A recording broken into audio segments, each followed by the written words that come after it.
ಕೆಂಡ ಸಂಪಿಗೆ ನಮ್ಮ ಕೆಂಡ ಸಂಪಿಗೆ. ನನ್ ಜೊತೆನೆ ಟೂ ಬಿಡ್ತೀಯಾ? ನೀನ್ ಚಿಕ್ಕಮ್ಮನ ಜೊತೆನೆ ಮಾತಾಡಲ್ವಾ? ಪ್ರೀತಿ ಪುಟ್ಟ ನನ್ ಜೊತೆ ಟೂ ಬಿಟ್ಟಿದ್ದಾಳೆ.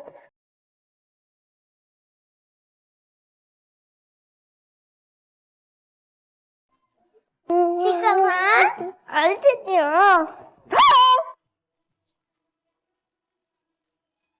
ಹೆದರ್ಕೊಂಡ್ಯಾ?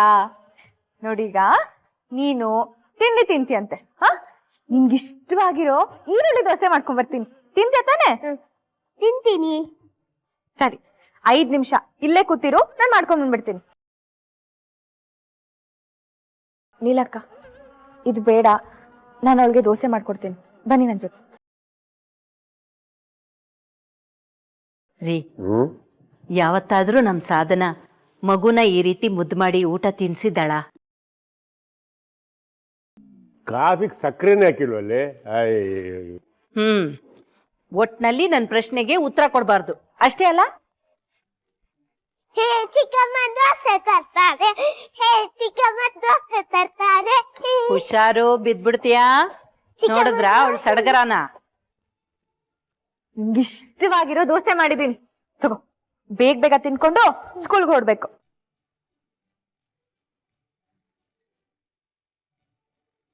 ಚೆನ್ನಾಗಿದ್ಯಾ?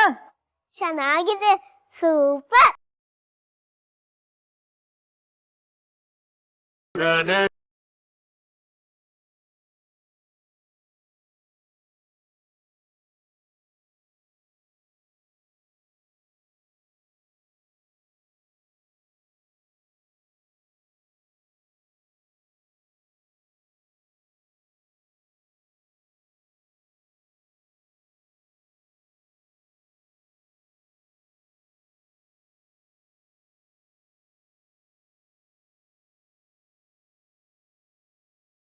ರಿತಿ, ಸ್ಯಾಂಡ್ವಿಚ್ ತಿನ್ನು ಅಂತ ಹೇಳಿರ್ಲಿಲ್ವಾ?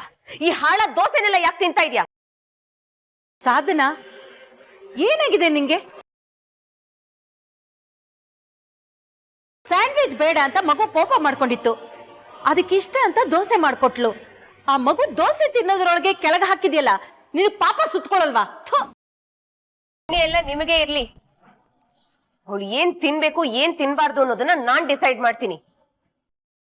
ನೀನಂತೂ ಮಗುನ ಸರಿಯಾಗಿ ನೋಡ್ಕೊಳ್ಳೋದಿಲ್ಲ. ಸಾಕತ್ತೆ.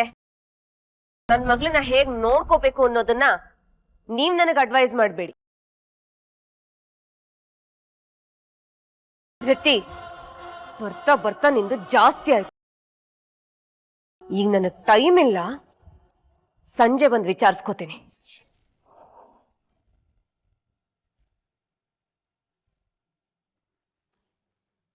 ಸುಮಾ, ಅವಳದು ದಿನ ಇದ್ದಿದ್ದೆ. ನೀನು ಮಗುನ ಒಳಗ್ ಕರ್ಕೊಂಡು ಹೋಗಿ ತಿಂಡಿ ತಿನ್ಸು. ಸರಿ ಅತ್ತೆ. ಹಾಗೆ ನೀಲ ಕ್ಯಾರಿಯರ್ಗೂ ಸ್ಯಾಂಡ್ವಿಚ್ ಹಾಕಿದಾಳಂತೆ, ಅದನ್ನ ತೆಗೆದ್ಬಿಟ್ಟು ದೋಸೆನೇ ಮಾಡ್ಕೊಡು. ಭದ್ರತೆ. ಸುಮಾ, ಆಮೇಲೆ ದೇವಸ್ಥಾನಕ್ಕೆ ಹೋಗ್ಬೇಕು, ರೆಡಿಯಾಗು. ನಮ್ಮ ಮನೆಯವ್ರಿಗೆ ನನ್ನ ಉಳಿಸ್ಕೋಬೇಕು, ಅವಳ ಹತ್ರ ಮಾತಾಡ್ಬೇಕು, ಅವಳನ್ನ ಒಪ್ಪಿಸ್ಬೇಕು, ಅವಳನ್ನ ನನ್ನ ಜೊತೆ ಸೇರಿಸ್ಬೇಕು ಅನ್ನೋ ಯೋಚನೆ ಇಲ್ಲ ಬ್ರೋ. ನಮ್ಮಪ್ಪ ಅಂತೂ ಮಾತಿಗೂ ನೀನು ವೇಸ್ಟ್ ಫೆಲೋ, ನೀನ್ ಯೂಸ್ ಇಲ್ಲ ಅಂತ ಹೇಳಿ ಹೇಳಿ ಹೇಳಿ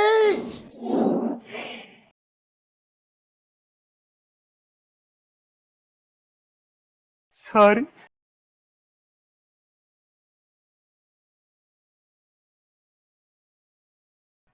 ಇನ್ನು ನಮ್ಮಮ್ಮ ನನ್ನ ಕರ್ಮ. ಮಕ್ಳ ಸಪೋರ್ಟಿಗೆ ಅಮ್ಮಂದ್ರು ನಿಂತ್ಕೋತಾರೆ ಅಂತ ಹೇಳ್ತಾರೆ. ನಮ್ಮಮ್ಮ ಹೂ ಮಾರೋರ್ ಸಪೋರ್ಟಿಗೆ ನಿಂತಿದ್ದಾರೆ. ಅವಳ ಮಾತು ಕೇಳ್ಕೊಂಡು ನನಗೆ ಅವಮಾನ ಮಾಡ್ತಾರೋ. ಮನೇಲಿ 1 ನಿಮಿಷ ಇರಕ್ಕಾಗಲ್ಲ ಮಗ, ಬರೀ ಜಗಳ.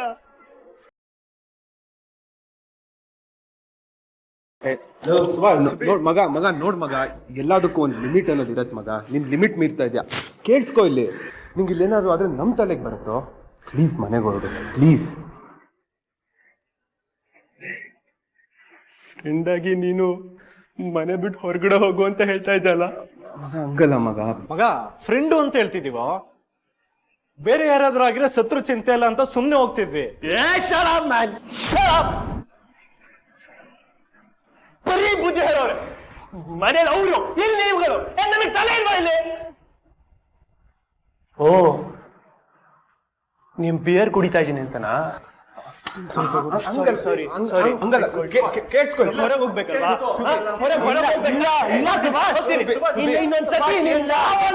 ನೋಡಲ್ಲ ಕಣ, ಇನ್ನೊಂದ್ಸತಿ ಜಾಗಕ್ಕೆ ಅರ್ಥ ಮಾಡ್ಕೋ.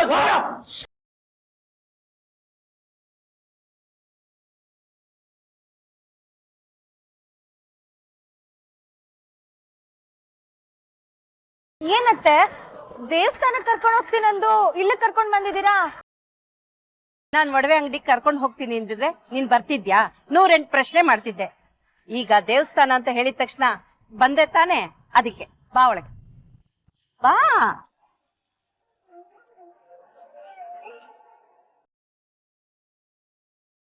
ನಿಂತ್ಕೊಳಮ್ಮ.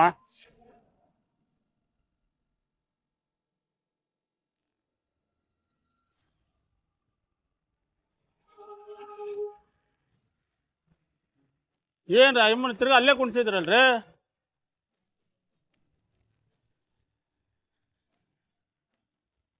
ಏನಮ್ಮ ಇವು ಹೂ ಮರ ಜಾಗನ ಇದು? ಒಡವೆ ಅಂಗಡಿ ಇದು. ಏನ್ ದಿನ ಹೇಳ್ಬೇಕಾ ನಿನ್ಗೆ? ಇಲ್ಲಿ ಬರೋ ಜನ ಹೂ ಕೊಂಡ್ಕೊಳಕಲ್ಲ ಬರೋದು, ಒಡವೆ ಕೊಂಡ್ಕೊಳೋದಿಕ್ಕೆ. ನೀನ್ ಹೂ ಅಂತ ಕಿರ್ಚ್ತಾ ಇದ್ರೆ ನಮ್ ಕಸ್ಟಮರ್ಗೆ ಡಿಸ್ಟರ್ಬ್ ಆಗುತ್ತೆ. ಫಸ್ಟ್ ತೆಗಿಯಮ್ಮ. ನನ್ನ ಹತ್ರ ಹೂ ತಗೊಂಡು ನಿಮ್ ಅಂಗಡಿಗೆ ಬರ್ದೇ ಹೋಗ್ತಾರಾ? ಅವ್ರ ಪಾಡಿಗೆ ಅವ್ರು ಬರ್ತಾರೆ. ಶ್ರೀಮಂತರು ನಾವಿರೋ ಜಾಗಕ್ಕೆ ಬರಲ್ಲ, ಅದಕ್ಕೆ ನಾವೇ ಅವ್ರಿರೋ ಜಾಗಕ್ಕೆ ಬಂದ್ರೆ ಅದಕ್ಕೂ ಕಲ್ ಹಾಕ್ತಿರಲ್ಲ. ವಾದಿಸ್ಬೇಡ ನೀನು. ಹೂ ಮಾರೋದಕ್ಕೆ ಅಂತಾನೆ ಬೇರೆ ಬೇರೆ ಜಾಗ ಐತೆ, ಅಲ್ಲೋಗಿ ಮಾರ್ಕೋ. ನಮ್ ಕಸ್ಟಮರ್ಗೆ ಡಿಸ್ಟರ್ಬ್ ಆಗುತ್ತೆ. ಫಸ್ಟ್ ತೆಗಿಯಮ್ಮ. ಆಯ್ತು ಬಿಡೋಣ, ಅದಕ್ಕೆ ಯಾಕೆ ಅಷ್ಟು ಕೋಪ ಮಾಡ್ಕೋತೀಯಾ? ಆದ್ರೆ ಒಂದ್ ನೆನ್ಪಿಟ್ಕೊಳ್ಳಿ, ಎಲ್ರಿಗೂ ಸಮಯ ಬರುತ್ತೆ. ನನ್ ಸಮಯ ಬಂದಾಗ ಇದೇ ಅಂಗಡಿಗೆ ಒಡವೆ ಖರೀದಿ ಮಾಡಕ್ ನಾನೇ ಬರ್ತೀನಿ.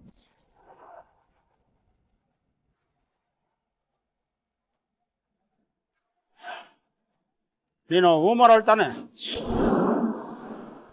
ಸುಮಾ, ಯಾಕೆ ಇಲ್ಲಿ ನಿಂತಿದ್ಯಾ? ಏನಾಯ್ತು? ಈ ಹುಡುಗಿ ಹೂ ಮಾರ್ತಾ ಇದ್ದು ಮೇಡಮ್. ಇವರು ಯಾಕಪ್ಪ, ನಿನ್ಗೇನ್ ಕಷ್ಟ? ಕಷ್ಟ ಏನಿಲ್ಲಮ್ಮ. ಈ ಹುಡುಗಿ ಹೂ ಮಾರೋಳು, ಕಿರಿಕ್ ಮಾಡ್ತಾಳೆ. ಏನಪ್ಪ, ನಿನಗೆ ಚೆನ್ನಾಗ್ ಕಣ್ ಕಾಣಿಸುತ್ತೆ ತಾನೆ? ಇವಳನ್ನ ನೋಡಿದ್ರೆ ಹೂ ಮಾರಕ್ಕೆ ಬಂದಿರೋಳ್ ತರ ಕಾಣಿಸ್ತಾಳ? ಇವಳು ನನ್ ಸೊಸೆ.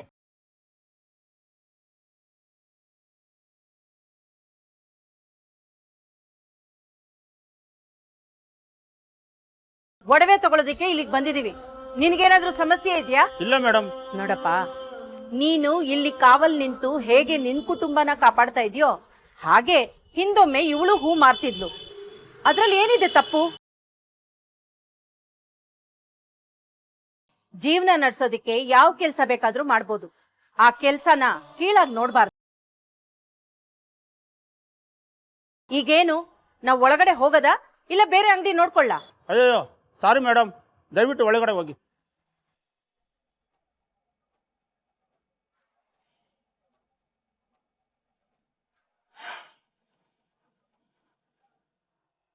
ಆಮ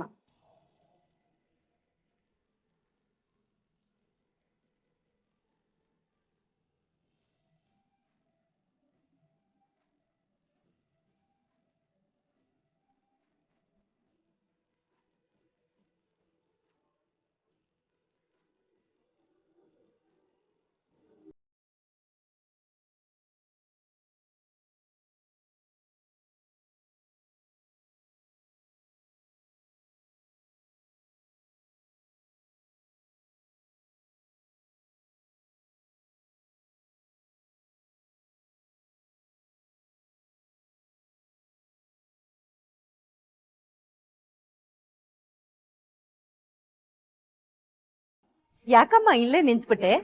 ಏನಾಯ್ತು? ಅತ್ತೆ, ನಾನು ಹೊರಗಡೆ ಕೂತ್ಕೊಂಡು ಹೂ ಮಾರ್ತಿರ್ಬೇಕಾದ್ರೆ ಅಲ್ಲಿಂದಾನೇ ಒಳಗಡೆ ಇರೋರ್ನ ನೋಡ್ತಿದ್ದೆ. ನನ್ನ ಹಣೆ ಬರದಲ್ಲಿ ಈ ಅಂಗಡಿ ಒಳಗೆ ಬರಕ್ ಆಗಲ್ಲ ಅನ್ಕೊಂಡಿದ್ದೆ, ಆದ್ರೆ ಇವತ್ತು ಬಂದಿದ್ದೀನಿ. ನನ್ ಕನ್ಸಲ್ಲೂ ಅನ್ಕೊಂಡಿರ್ಲಿಲ್ಲ ಅತ್ತೆ.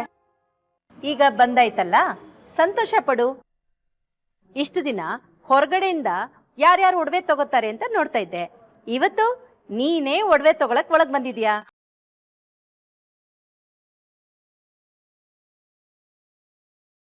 ನಾನಾ? ಹಾ, ನನಗೇನು ಬೇಡ ಅತ್ತೆ, ನೀವೇನಾದ್ರೂ ತಗೊಳ್ಳಿ. ನನಗೆ ಮನೇಲಿ ಬೇಕಾದಷ್ಟು ಒಡವೆಗಳಿದೆ, ಅದನ್ನೇ ನಾನು ಹಾಕೊಳ್ತಾ ಇಲ್ಲ. ಮತ್ತೆ ಮತ್ತೆ ಒಡವೆ ತಗೊಂಡು ಏನ್ ಮಾಡ್ಲಿ? ಈಗ ಒಡವೆ ತಗೊಳಕ್ ಬಂದಿರೋದು ನಿನಗೆ. ಅಯ್ಯಯ್ಯೋ, ನನಗೇನು ಬೇಡ ಅತ್ತೆ, ನೀವ್ ತಗೊಳ್ಳಿ. ನಾನಿವಾಗ ಹೇಗಿದ್ದೀನೋ ಹಾಗಿರೋಕೆ ಇಷ್ಟ. ನಿನಗೆ ಬರೀ ಸೀದಾ ಸಾದಾ ಬದುಕೋದು ಹೇಗೆ ಅಂತ ಮಾತ್ರ ಗೊತ್ತಿತ್ತು, ಗತ್ತಾಗಿ ಬದುಕೋದು ಹೇಗೆ ಅಂತ ನಿನಗೆ ಗೊತ್ತೇ ಇಲ್ಲ. ಸಾಧನಾ ಫ್ರೆಂಡ್ಸು ಮನೆಗ್ ಬಂದವರೆಲ್ಲ ನೀನ್ ನೋಡಿ ಕೆಲಸದವಳು ಅಂತ ಹೇಳ್ಬೇಕಾದ್ರೆ ನನ್ಗೆಷ್ಟು ಬೇಜಾರಾಗ್ತಾ ಇತ್ತು ಗೊತ್ತಾ?